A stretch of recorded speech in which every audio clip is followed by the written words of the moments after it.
Assalamualaikum warahmatullahi wabarakatuh. Alhamdulillah, nahmaduhu wa nasta'inuhu wa nastaghfiruh. Wa na'udzu billahi min syururi anfusina wa min sayyiati a'malina.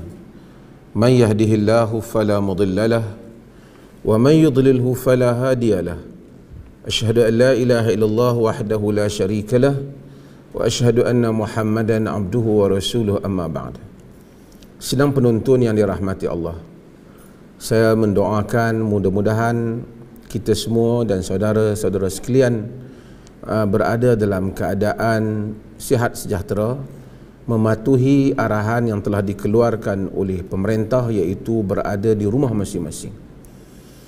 Semalam kita tidak bersiaran kerana keadaan kekangan yang tertentu, dan insya-Allah hari ini kita meneruskan siaran kita seperti biasa. Kita tahu apabila sampai kepada musim yang sebegini dan keadaan yang sebegini, ia bukan sahaja di Malaysia tetapi juga di seluruh dunia, maka ramai orang memperkatakannya. Ada yang memperkatakan sesuatu tidak berdasarkan kepada ilmu pengetahuan. Ada yang berkata sesuatu berdasarkan pada sangkaan. Ada juga yang memperkatakan perkara-perkara yang mereka perkatakan itu berdasarkan fakta dan kajian ataupun sumber yang lebih benar. Maka kita hendaklah berhati-hati pada musim yang sebegini, kerana kadang-kala maklumat-maklumat palsu itu boleh berlaku daripada mana saja. Sama saja saya lihat di dalam ilmu agama, kadang-kadang seorang tu syekh, ustaz, dipanggil syekh, dipanggil ustaz, hatta dipanggil apa saja, belum tentu dia belum tentu ia maklumat-maklumat yang diberikan olehnya semuanya tepat berdasarkan kepada sumber yang sahih. Ramai ustaz yang terkenal tapi membaca hadis yang palsu umpamanya, atau membaca hadis yang tersangat dhaif, yang tidak boleh dipegang sama sekali. Sama juga kita dengar ada orang mungkin doktor perubatan tapi maklumatnya tidak tepat. Baru-baru ini kita tahu tentang ada doktor perubatan yang mempunyai jawatan yang tinggi dalam negara kita memberikan satu petua yang tak tepat, yang dinafikan oleh pakar-pakar perubatan dan ahli-ahli bidang di seluruh tempat, iaitu kononnya dengan minum air panas ataupun suam maka virus akan dinyahkan di dalam diri kita. Dan sebab itu menunjukkan kita sentiasa perlu cek kepada maklumat-maklumat yang diberikan. Saya terbaca satu artikel dalam musim ni yang ditulis dalam bahasa Inggeris, iaitu dia tajuknya From Mecca to Vatican, COVID-19 proves when human beings are in peril, God's flee first. Dia kata bahawasanya, maksudnya from Mecca to Vatican, daripada Mekah ke Vatikan, COVID-19 proves when human beings are in peril. COVID-19 membuktikan bahawasanya apabila manusia ini berada dalam keadaan akan binasa, manusia berada dalam keadaan dah rosak, God's flee first, Tuhan dulu yang lari. Dia nak cerita dalam artikel ni, kata dia, tengok, Mekah dah ditutup, Masjid Nabi pun tutup, Vatikan pun tutup, semua rumah-rumah ibadat agama-agama lain pun tutup. Ada agama-agama tertentu letak mask dekat berhala mereka. Jadi dia kata akhirnya Tuhan tak boleh menyelamatkan manusia. Yang boleh menyelamatkan manusia ialah saintis.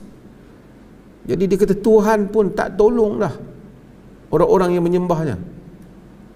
Sebab itu akhirnya saya tahu artikel-artikel yang seperti itu dia akan menuju kepada menafikan kewujudan Tuhan, khususnya golongan ateis yang menulis ataupun yang memperkatakan tentang hal ini. Dan kita tahu bahawasanya ada peningkatan yang agak tinggi dunia kebelakangan ini dengan kumpulan aliran ateism ini.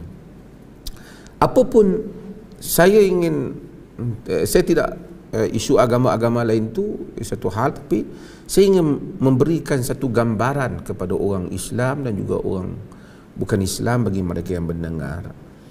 Apakah sebenarnya pandangan Islam, tasawur Islam, worldview, gambaran kepada konsep yang Islam ada tentang ketuhanan, kehidupan, dan tentang apa yang berlaku di kalangan manusia. Agama ini tidak pernah menyatakan bahawasanya Tuhan itu hanya berada di dalam masjid. Mematuhi ajaran Tuhan bukan sahaja dengan manusia datang ke masjid. Mematuhi ajaran Tuhan ialah dengan manusia itu melaksanakan titah perintah Tuhan dalam dan luar masjid. Apabila seseorang tidak pergi ke masjid kerana mengelakkan diri daripada bahaya, dia sebenarnya sedang mengabdikan diri, sedang worship, sedang beribadat kepada Allah Subhanahu wa taala. Kerana di dalam agama itu menjaga keselamatan manusia. Agama suruh kita pergi ke masjid. Nabi SAW suruh kita ke masjid. Tapi Nabi yang sama juga mengajar apabila ribut, hujan lebat, azan, suruh orang sallu fi buyutikum, salatlah kamu di rumah kamu. Nabi yang sama. Nabi yang menyuruh kita datang ke masjid, ajaran agama, seperti mana ia merupakan wahyu, titah perintah Allah Subhanahu wa taala yang disampaikan oleh Nabi SAW. Tapi Nabi itu juga menyatakan, man akala min hadhihi syajaratil khabitha syai'an fala yaqrabanna fil masjid. Dalam hadis riwayat Muslim, sesiapa yang makan daripada pokok yang busuk ni, yakni pokok bawang putih, syai'an, makan sikit, fala yaqrabanna fil masjid, jangan hampiri kami di masjid. Yakni orang yang makan makanan busuk, makan bawang putih, makan petai, makan durian, makan apa saja yang busuknya ada di mulutnya, termasuklah kaki-kaki rokok ni, yang merokok, dia tidak datang ke masjid, tak disuruh datang ke masjid. Walaupun kesalahan pada dirinya, dia akan dipertanggungjawabkan kesalahan itu kalau dia mengambil yang haram seperti rokok. Kerana apa? Kerana itu akan menyebabkan orang lain menjadi susah. Orang lain akan menjadi resah dan menyakiti orang lain. Demikian juga masalah pergi ke masjid. Bukan tanda Tuhan sudah meninggalkan manusia. Tuhan tidak meninggalkan manusia. Islam melihat kehidupan ini ialah dua. Manusia ini hidup sementara di dunia ini, dan hakikat kehidupan yang sebenar ialah di akhirat. Walaupun manusia hidup dalam kehidupan yang sementara di dunia ini, ada mungkin 20 tahun, 30 tahun, ada yang kurang daripada itu. Ada 40 tahun, ada 50 tahun, 60 tahun, paling tinggi 90 tahun. 100 tahun jarang-jarang orang kita lihat. Atau 90 tahun jarang-jarang. 70 tahun ramai orang yang meninggal. Namun dalam masa yang sama, sekalipun dia menyatakan hakikat kehidupan itu di akhirat. Dunia ini sementara, awak bekerjalah, berusahalah supaya membawa pahala yang sebanyak-banyaknya, kebaikan yang sebanyak-banyaknya, sebagai tanda ketaatan awak kepada Tuhan. Bawalah ia ke akhirat kelak. Dunia ada tempat manusia untuk mendapatkan pahala, membuktikan dia taat pada Allah. Di antara tanda membuktikan dia taat kepada Allah itu, dia tak rosakkan alam ini. Bila manusia rosakkan alam, maka Allah Subhanahu wa taala menghukum manusia. Allah menyebut dalam Al-Quran, "Zahara al-fasadu fil barri wal bahri bima kasabat aydin nas liyudhiqahum ba'd alladhi 'amilu la'allahum yarji'un." Zahara al-fasadu fil barri wal bahri bima kasabat aydin nas. Telah zahirlah kerosakan di daratan dan di lautan disebabkan apa yang dilakukan oleh tangan-tangan manusia. Liyudhiqahum ba'd alladhi 'amilu la'allahum yarji'un, supaya Allah merasakan kepada mereka kesakitan sebahagian daripada apa yang mereka lakukan, mudah-mudahan mereka kembali kepada Allah. Jadi apa yang menimpa kita ini daripada banyak alam, hasil tindak balas alam kepada kita, adalah hasil daripada perbuatan tangan manusia. Manusia yang buat itu bukan semua manusia yang pergi masjid, bukan semua manusia yang pergi masjid. Ada manusia yang mengabdikan diri pada Tuhan, ada manusia yang membantah menderakai Tuhan. Oleh kerana sebahagian manusia membantah menderakai Tuhan dan mereka melakukan hal-hal yang merosakkan alam, maka semua manusia lain terkena. Termasuklah manusia yang pergi ke masjid. Mungkin dia hanya pergi ke masjid tapi tidak mematuhi sebahagian ajaran Tuhan yang lain. Mungkin dia pergi ke masjid tapi tidak menunaikan tanggungjawab al-amru bil ma'ruf wan nahyi 'anil munkar. Menyuruh kepada ma'ruf, mencegah daripada munkar agar alam tidak dimusnahkan. Banyak lagi hal-hal. Maka sebab itu, apabila manusia tidak pergi ke masjid, terhalang pergi ke masjid, ataupun kita mengeluarkan arahan jangan pergi ke masjid untuk menyelamatkan manusia, tidaklah bererti Tuhan telah meninggalkan manusia. Hatta saintis yang sedang mencari ubat itu sendiri untuk berinteraksi dengan alam ini ialah dengan kehendak Tuhan. Dan kita kena tahu bahawasanya Allah telah buat alam dengan peraturannya. Ada para nabi yang telah dibunuh oleh kaumnya. Ada orang baik yang telah mati. Ada orang baik yang lebih miskin daripada orang jahat. Tapi itu semua tidak menunjukkan Tuhan tidak menyukai, Tuhan itu tidak wujud, ataupun Tuhan itu meninggalkan orang-orang yang baik. Tidak. Semua itu menunjukkan bahawasanya dunia adalah cubaan. Manusia disuruh berurusan, berinteraksi dengan keadaan diri masing-masing sebagai satu bekalan untuk dia pulang kepada Allah Subhanahu wa taala.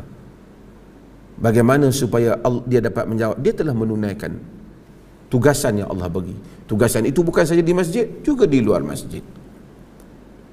Sebab itu dalam Al-Quran Allah ceritakan tentang apa yang berlaku pada Bani Israel. Allah menyatakan, "Duribat alaihimuz zillatu wal maskanatu. Duribat alaihimuz zillatu aynama thuqifu illa bihablin minallah wa hablin minan nas." Duribat alaihimuz zillah aynama thuqifu. Telah ditimpa kepada mereka kehinaan di mana saja mereka berada, illa bihablin minallah, melainkan jika mereka melakukan hubungan dengan Allah, wa hablin minan nas, dan hubungan dengan manusia. Tidak pergi ke masjid itu menunaikan hubungan dengan manusia supaya penyakit tidak berjangkit kepada orang lain. Dalam kuliah kita yang lepas, kita juga membahaskan hadis bagaimana Amr bin As apabila dia telah mengepalai di dalam peperangan Zatis Salasil. Di dalam peperangan tersebut dia pergi dan kemudian dia telah berjunub, dia ketua tentera. Fil lailatin baridah, kata dia, pada malam yang sejuk. Dan akhirnya dia tengok dia tak berani ambil wudu, dia bertayamum. Bila dia bertayamum, maka ramailah orang yang belakang, sahabat-sahabat lain yang solat di belakangnya rasa tak selesa kenapa dia bertayamum. Orang lain mungkin berwudu, tapi dia rasa kalau dia berwudu dia akan sejuk, dia akan sakit. Namun para sahabat sabar. Apabila mereka pulang kepada Nabi SAW, mereka mengadu, Rasulullah, Amr, orang dia berjunub, dia bertayamum, kemudian dia jadi imam. Nabi SAW tanya Amr bin As, "Ya Amr, salaita bi ashabika wa anta junub." Wahai Amr, engkau salat dengan sahabat-sahabatmu, kau jadi imam sedangkan kau berjunub. Amr menyatakan kepada Nabi SAW, kenapa dia tak ambil wudu? Dia kata kenapa dia tak mandi wajib? Kerana dia sejuk, dia bimbang rosak diri dia, dan kemudiannya dia kata kemudian dia kata, inni sami'tullah yaqul, aku mendengar Allah Subhanahu wa taala menyatakan, wala taqtulu anfusakum innallaha kana bikum rahima. Jangan kamu bunuh diri kamu, Allah itu maha pengasih kepada kamu. Ini agama. Fadhahika Rasulullah sallallahu alaihi wasallam, Rasulullah gelak dengar dia. Walam yaqul syai'an, Nabi tak kata sesuatu. Maksud Nabi endorse, Nabi akur apa yang dia kata itu. Nabi terima apa yang dia kata. Nabi accept dia punya keuzuran. Maka dengan itu agama yang barangkali penulis-penulis ini mereka tak faham, mereka menyatakan Tuhan pun dah tak nak tolong. Tak pergi ke masjid itu perintah Tuhan. Kerana nak mengelakkan daripada Dia balik. manusia lain kena penyakit. Orang awam ni Kerana dan agama itu hidup dalam keadaan sihat dan sakit. itu sekali pernah masuk. Masa berpuasa Allah kata man kana maridan aw ala safar fa'iddatun min ayyamin ukhra yuridullahu bikumul yusra wala yuridu bikumul usra. Siapa yang sakit atau musafir ganti pada hari yang lain. Kemudian Allah kata apa? Yuridullahu bikumul yusra wala yuridu bikumul usra. Allah mau daripada kamu mudah, Allah tak mau daripada kamu payah. Itu Allah, itu Tuhan pada gambaran orang Islam. Tuhan tidak meninggalkan mereka. Tuhan tidak meninggalkan kita. Bahkan Tuhan meninggalkan ajaran kepada kita supaya kita menyelamatkan diri. Walau tulku bi aidikum ila tahlukah. Jangan kamu campakkan diri kamu ke dalam kebinasaan. Kita tengok ada harimau bahaya, kita lari masuk selamatkan diri kita. Kita menunaikan ajaran Tuhan. Kita tengok kenderaan bahaya nak langgar kita, kita elak kenderaan kita daripada agar tidak berlaku kemalangan. Kita menunaikan ajaran Tuhan. Nanti kau tengok dulu. Kau sign. Itu adalah ajaran Tuhan. Dia sebenarnya tu kan ada. Tuhan bukan duduk di masjid, bukan duduk di Masjidil Haram dan Masjid Nabi sahaja. Ajaran Tuhan ada di mana. Apabila manusia boleh ke masjid, dia tunaikan ajaran Tuhan di masjid. Apabila dia hidup kehidupan biasa, dia tunaikan di luar masjid, dia tunaikan ajaran Tuhan di luar masjid. Inilah yang Salman telah nasihati Abu Darda. Di dalam hadis yang diriwayatkan oleh Imam Tirmizi, ya, apabila Abu Darda kuat solat, semayang malam, isteri dah tak peduli dah, hidup dunia pun dah tak peduli, ya, ingat solat saja dia. Bila Salman nasihat dia, Taiman nasihat dia, isteri dia pun rasa dah terbiar isteri dia, Ummu Darda. Kerana Abu Darda ni kuat solat, siang puasa, malam solat. Dia bagi nasihat dengan nasihat yang diakui oleh Nabi SAW.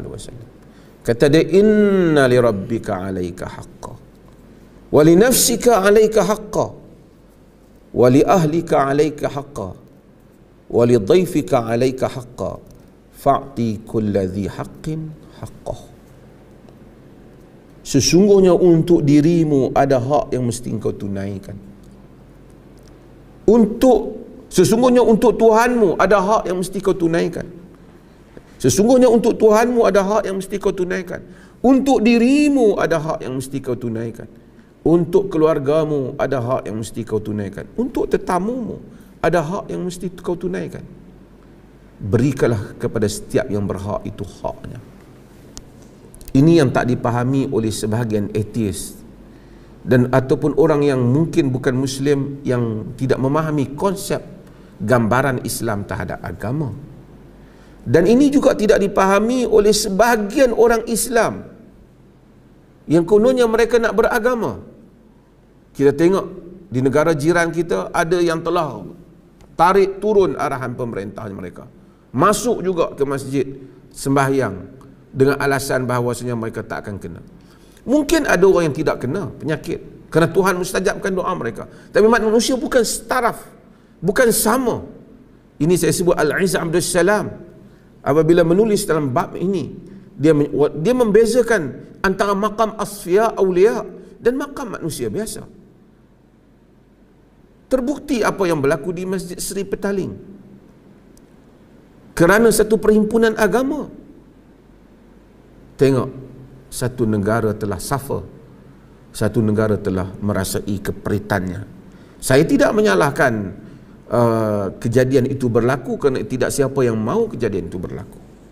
Tapi mungkin langkah-langkah yang seterusnya itu yang mesti diambil, yang patut diberikan perhatian oleh semua pihak. Dan ini untuk kita fahamkan, nanti jangan pula ada orang Islam yang terpengaruh kata, oh Tuhan pun dah tak peduli dah. Kalau Tuhan tu ada, apa yang Tuhan buat? Semua yang kita ada ini adalah bikinan Tuhan. Saintis juga bikinan Tuhan. Otak yang mereka jumpa, ubat juga bikinan Tuhan. Tuhan telah mengenakan kesakitan kepada manusia di atas kehendaknya, dan dia maha tahu apa yang telah kita lakukan. Hari ini kita lihat ada juga di samping hikmah di atas apa yang berlaku itu, di samping benda ni kita tidak suka, ada juga tempat-tempat tertentu haiwan-haiwan lain lebih dapat bebas keluar. Kezaliman-kezaliman yang kita kenakan, di atas semua berlaku itu ada hikmah. Ramai orang barangkali sebelum ni tak ada masa dengan keluarga, sudah ada masa dengan keluarga dalam masa 2 minggu ni. Ada orang yang mungkin sebelum ni tak belajar bagaimana nak jadi imam dalam keluarga, belajar jadi imam dalam keluarga. Banyak hal-hal. Ada orang yang mungkin banyak sibuk dengan urusan, dia asyik nak berpolitik saja, mungkin dia dapat fokuskan tentang kebaikan, kerahmatan orang lain juga. Ada orang yang juga sekarang kita dapat tahu, kita dapat tengok sendiri bagaimana jasa manusia-manusia di sekeliling kita, daripada pasukan petugas di Kementerian Kesihatan, daripada bahagian bencananya, daripada anggota polis, anggota tentera. Ini semua adalah hikmah bagi negara kita untuk kita hidup bernegara. Dan juga negara-negara lain juga, mereka juga mempunyai kehidupan mereka sendiri, dan ini adalah hikmah yang besar. Di samping itu, saya ingin mengambil ruang ini untuk kita mengingati apa yang disebut oleh Nabi SAW. Di samping usaha-usaha kemanusiaan ini, kita sentiasalah minta kepada Allah kesejahteraan. Di dalam hadis yang diriwayatkan oleh Imam Tirmizi dan selainnya, Nabi SAW kata, is'alullah al-afiyah, mintalah kepada Allah itu al-afiyah, iaitu kesejahteraan. Is'alullah al-afwa wal-afiyah, mintalah kepada Allah itu kemaafan dan kesejahteraan. Fa inna ahadan lam yu'ta ba'da al-yaqini khairan min al-afiyah. Kerana fa inna ahadan lam yu'ta, sesungguhnya seseorang tidak diberikan ba'dal yaqini, selepas daripada keyakinan, khairan minal afiyah, yang lebih baik daripada afiyah. Nabi kata selepas yakin, selepas iman, benda yang terbaik yang Allah bagi pada kita ialah kesejahteraan. Dan kita harga, kadang-kadang kita tak hargai kesejahteraan. Ramai orang tengok, ada orang tengok, Masya Allah, rumah besar, kereta besar, duit banyak. Dia kata orang tu ada lebih pada dia. Manusia. Tapi berapa ramai orang yang kereta besar, rumah besar, ada sakit, tak sihat. Ada orang yang naik motosikal saja, kerja biasa, makan nasi pun bukan makanan dia restoran yang mewah, tapi sihat, makan elok. Ini afiah. Ada orang rumah besar, harta banyak, tapi tak sejahtera, hidup terancam. Ramai orang kita tengok pergi balik dia ke mahkamah dan macam-macam lagi. Ada orang harta dia sikit tapi sejahtera, tidur lena, tidak ada masalah pada dia, keselamatan dia. Sebab tu afiah. Nabi kata fa inna ahadan lam yu'ta ba'da al-yaqini khairan min al-afiyah. Seseorang tidak diberikan selepas daripada yakin lebih baik daripada afiah. Ini adalah pengajaran kepada kehidupan kita. Lebih menarik daripada itu, Abdullah ibn Umar telah meriwayatkan bahawa tentang doa Nabi SAW.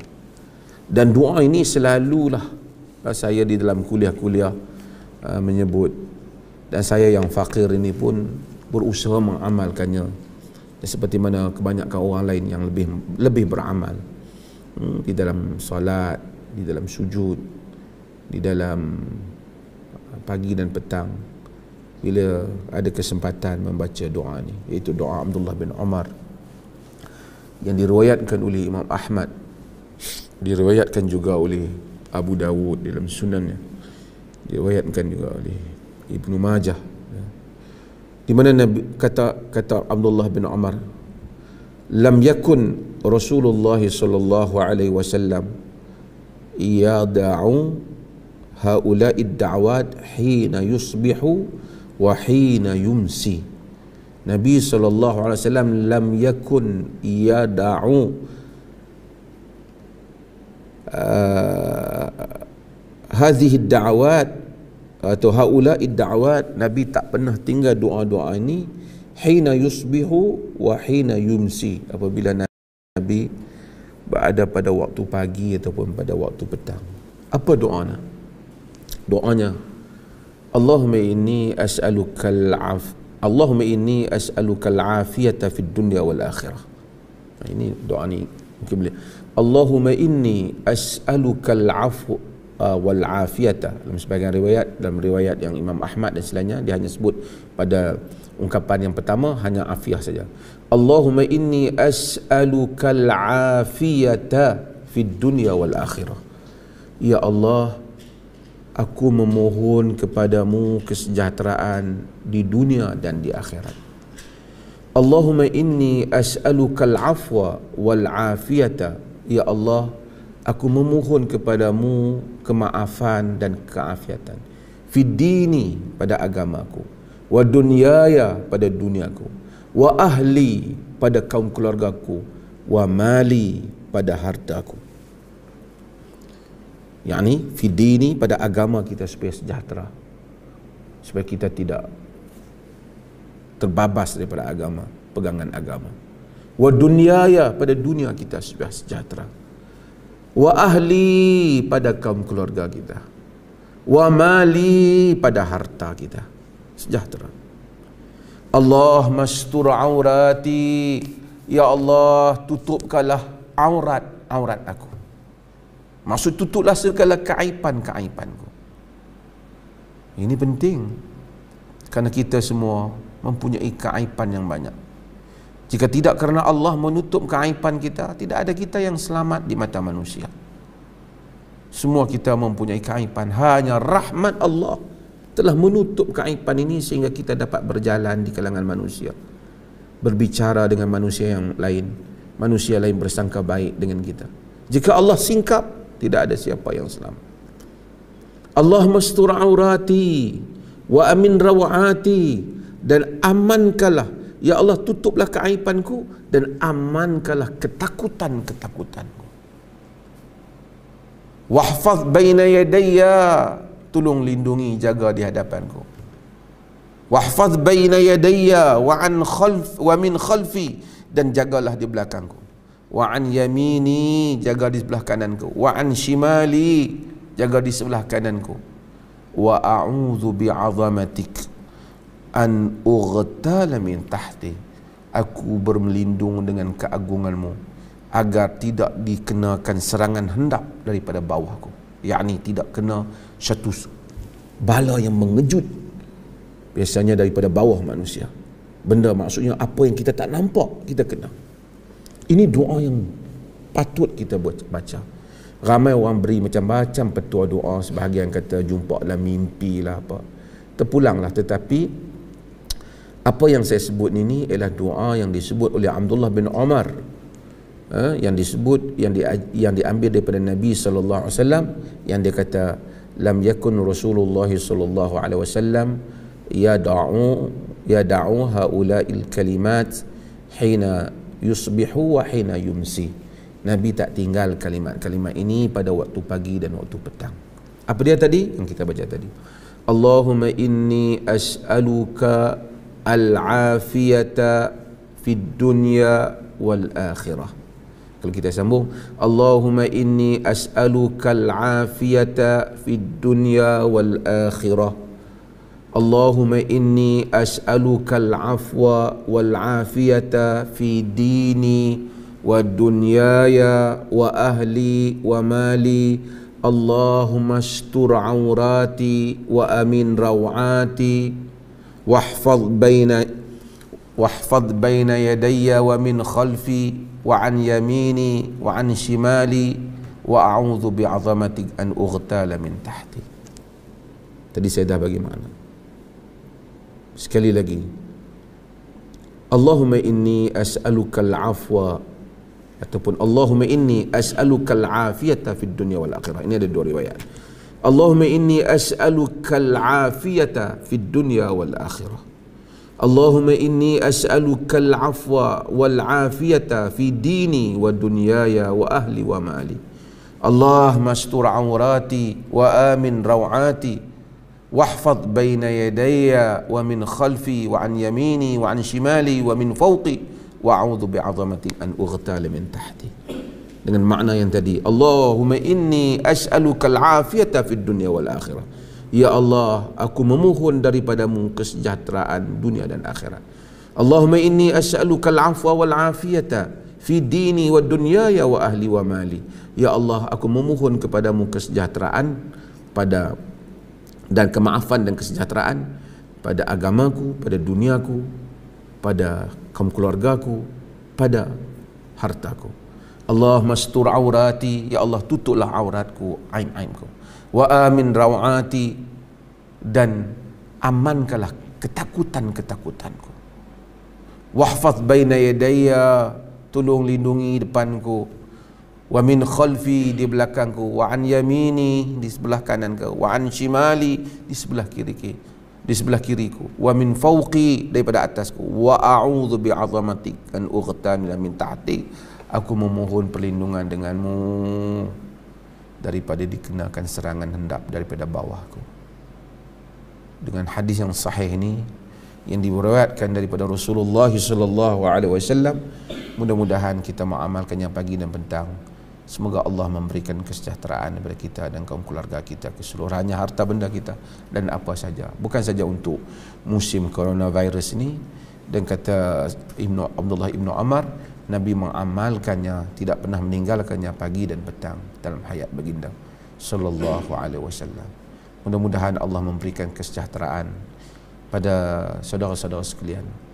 Marilah kita berdoa di dalam tahajud kita, dalam salat kita, kepada orang-orang yang berjasa pada kita.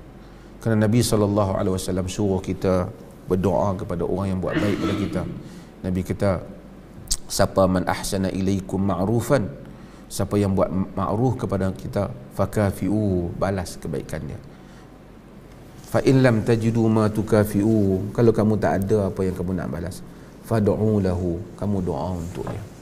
Jadi kita doa supaya Allah bagi pahala, kebaikan, kesihatan, kesejahteraan, ganjaran yang baik, kehidupan dunia dan akhirat kepada seluruh mereka yang berada di barisan hadapan dalam negara ini, yang berkhidmat untuk rakyat, daripada Kementerian Kesihatan, Bencana, daripada segala pasukan anggota tentera, anggota polis dan segala ATM dan segala yang terlibat, perkhidmatan awam dan seumpamanya, supaya mereka semua dalam kesejahteraan dan diberikan ganjaran yang besar di atas jasa mereka pada negara ini. Sekian, wassalamualaikum warahmatullahi wabarakatuh.